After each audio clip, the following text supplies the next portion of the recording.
Prince of Persia: The Forgotten Sands is a chunk of the prince's life where we don't know what happened to him. In between Sands of Time and Warrior Within, there's a gap of 7 years.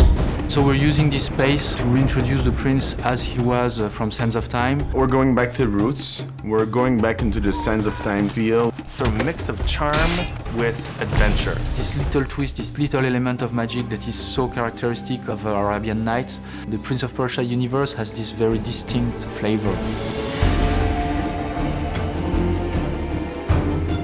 The game kind of follows the prince on an adventure in his brother's kingdom. He arrives to find it under attack. Malik, this is madness. Malik is the prince's older brother. He's doing what he can for his people, but he makes the wrong choice, which releases the Sand Army. It saves his kingdom from the invading army, but the prince, who's had a little bit of experience with magical things, knows that these things come at a little bit of a cost. This army has a definite cost. We want to make sure to respect the essence of the game. The first time I played Sands of Time, it was like the fluidity, the agility, the elasticity of the move were incredible. I think it's really the prince's acrobatic prowess that make him stand out. The wall run for me will never get tired of. It's the epic move that people know from the original trilogy. We're bringing back all that. Run on the wall, column jump, acrobatic pole jumps. It's the moveset from the Sands of Time prince. The control scheme that he has is really the same as before. It's going to feel right to people.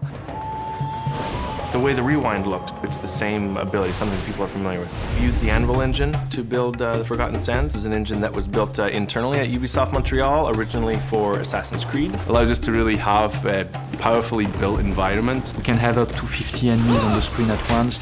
This makes for really huge battles. Massive battle scenes that happen in the distance, the type of stuff that was maybe implied in the Sands of Time, but we can show it.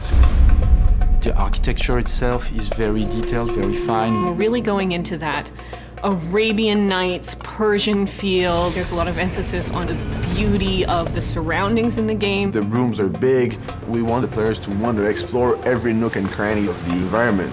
Every aspect of the game is very handcrafted. There's details everywhere. We wanted to invent on top of that and bring a new flavor. There is the power over the elements.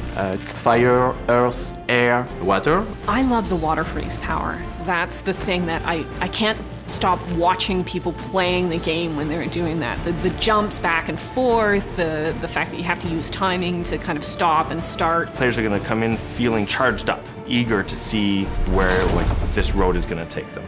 We have the core base and the acrobatics. On top of that, we've added the power over nature, the manipulation of the environment, the 50 enemy battles, the epic boss battles. There's so much in this to bring you back in. It's the game you should play if you like the original trilogy.